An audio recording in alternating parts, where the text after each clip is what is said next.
how did you guys come up with this design, this version of the outfit? Because some of the versions we've seen are, you know, a little leafy being green.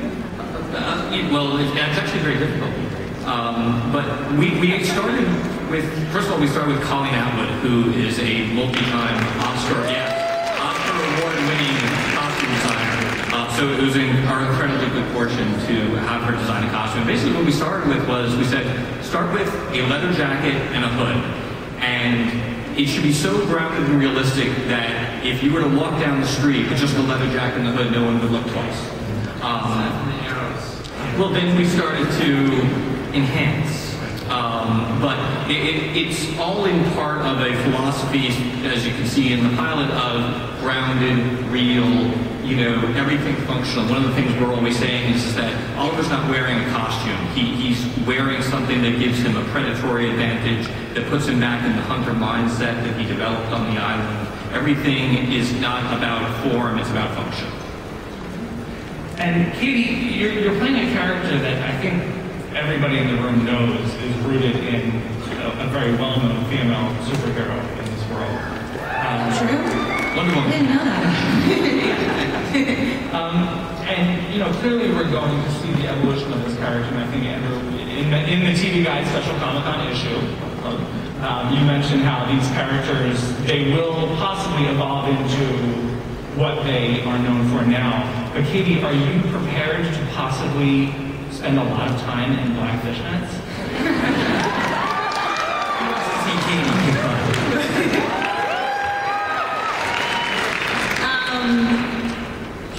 Yeah. If that's what the costume is going to be, and if it happens, I think I'm ready to take it on. But I mean, I'm really excited. I feel like a part of this project.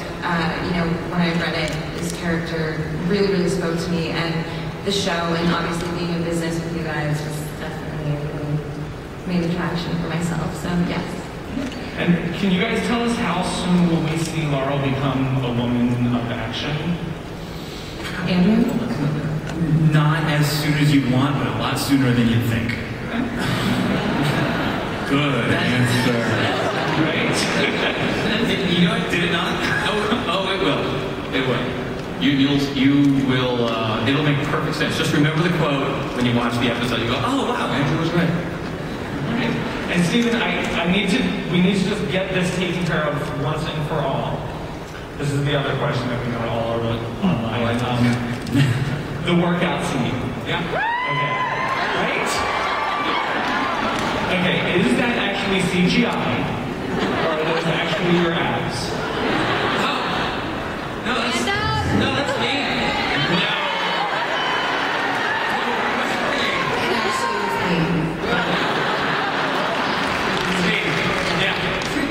No, that's me for sure.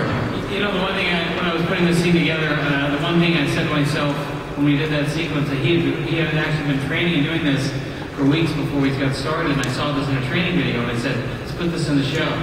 And then I said to myself, when he did it, I said to myself, and I said that one person who's out there now, do a shout out to is Glenn Winter, who shot this pilot. He did 10 years in Smallville. Myself, when we did that sequence, I turned to Glenn and I said, Batman can't do that. That's true. And David, actually, I want to ask you, you did the pilot for Smallville. You did this. Is there something about comic book-based shows and you that you just get? Well, it's interesting. I just thought before I got on stage, I thought about the word Holy Trinity. And this is the third of that trinity, in that trilogy, I guess, with respect to Smallville, Supernatural, and Arrow. And Arrow stands up to both those shows extremely well. And I had a little something to do with bringing Tom Welling and Christian Crook to you guys, as well as Jensen and Jared. And when it comes to Steve and Katie, you ain't seen nothing yet, guys. These guys are fantastic. They're tremendous. It was the most enjoyable experience I've ever had on a pilot, and the scripts are just kick-ass, and it's going to be really a tremendous thing. But for me, it's all about telling stories that actually matter. You're going to have some resonance and have some drama to them that actually affect you and make you feel something. And this script that Andrew and Mark and Greg put together was just something that I read and I said, I want to be involved. Was there ever any discussion of just spinning off the Green Arrow from Smallville? Not really. The thing about the Justin Hartley version of Green Arrow, it's absolutely terrific, but it's very much a function of Smallville. And that version of the character wasn't designed to anchor an entire TV show. That version of the character was designed to be part of this other world that David created. So when you're looking to turn the Green Arrow into his own series, his own show without anyone else, you sort of have to reimagine character to work, I think, in just a more grounded, realistic way. Plus which, it's part of the nature of a vigilante. A vigilante, you want to do a dark story, you want to have a dark, conflicted hero, because that's the nature of, taking the law into your own hands. You want to be able to explore all those things. And I just don't think that with the tone that was established on Smallville, we could have gone as dark as we clearly did with the pilot. I think that, one of the great things about genre stuff is, the Christian Bale Batman is amazing, but you can also enjoy the Michael Keaton Batman, and you can love the Adam West Batman, and one version doesn't obviate the other. And, Justin was amazing, and, we're all fans of Smallville, and, that version exists, but, this is a new take on the material, and, we hope you guys like it. And that's one thing I wanted to talk to you about. You just mentioned how dark this is. Steven, this guy is a killer. Like, he kills somebody in this, and he's our hero. How is this? How are you approaching this concept? If we were going to take this series and we were going to ground it in reality, you couldn't. If you were being realistic, you couldn't expect that Oliver was going to undertake something so monumental without there being collateral damage. You don't always have to like his tactics, and I'm fine if some people don't, but you should respect, or at least I hope you would, what he's trying to do. He's trying to clean up the city. It's not the easiest thing to do. And there are snap necks along the way. So it's a pretty dark tone in this pilot. Should we expect going forward the rest of the series to be and maintain this very stylized, dark approach to things? Well, I think that's just one element of it. I think also, too, it's a wonderful emotional story with the family and trying to get back together and trying to really deal with a character and leading character that has post-traumatic stress disorder from being on this island for 5 years. And as you can see, the scars, his physical scars, there's just as many emotional scars as well. So there'll be elements in the series in which we'll be going back to the island and kind of getting a sense and feel of what really made him who he is. Those elements of those little Easter eggs and so forth that you saw with the little introduction of the Deathstroke mask that'll come into play very, very soon on the series, I'm sure.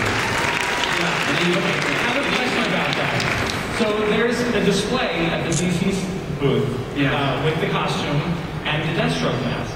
And it says, look for it at the premiere of Arrow. So is this something else we should look to become a recurring thing? Will people be donning these things, or should we just look for little nods to the universe? Both. One of the things that we're always doing is we're working in little Easter eggs. Like, for example, the police sketch that you see, that's drawn by Mike Grell, who did The Longbow Hunters, which was another seminal, source material for us in developing the show. So there'll be, like, big pieces of the DC universe, like Deathstroke that you'll be seeing, but there'll also be tiny little nuggets that you'll have to listen carefully and watch carefully in order to appreciate and notice. And not to embarrass either of you, but Andrew, when I interviewed you for the magazine, you mentioned how Katie is so good that she doesn't even understand how good she is yet. I agree. Do you find yourselves looking forward to writing the emotional arc for these two characters because of what she brings to this? Yeah, I mean, that's, obviously they're both very attractive actors, but, what's so, amazing for us is, we don't approach this as, we're writing a superhero show. For us, it's a crime thriller, it's a family drama, it's a romance, and, to have, great actors, to write for, and, everything we give them, they just, elevate the material. So. And also, too, the supporting cast. Susanna Thompson, Paul Blackthorne, David Ramsey, Will Holland. I mean, that's just the cast in this thing is amazing. Each of these characters could be leads in their own series. We're blessed with an incredibly deep bench. And that's the thing, Andrew's right. Every time we start to break a new episode, we don't start with, well, who's the bad guy of the week? We start with, what's happening with our characters this week? What happened to them last week that is infecting them this week? How can we have them interact in a different way? What are they feeling? What are they going through? It's that, emotionally resonant. That phrase is the phrase that we're always looking, to earn and use throughout the show. And for Katie and Stephen, this will be our last question, unfortunately. Should this show have as successful a run as previous comic book-based shows on the CW from Warner Brothers? Are you guys ready to basically just get in there and live as superheroes and super lovers for several seasons? Absolutely. I mean, I'm so happy to be here. I feel really honored and lucky, and kind of can't wait. Yeah, we get to, we go back and start shooting our second episode on Wednesday, and if everything goes well, we're going to be working hard for the next decade. But this is really important. We're about to go work really hard, and I read the second episode, and it takes what we did in the first one, and it elevates it again. And to get this sort of response from you guys, for everyone that came out, it gives us all the energy we need to deliver something good for you. We're very, very grateful. Thank you very much.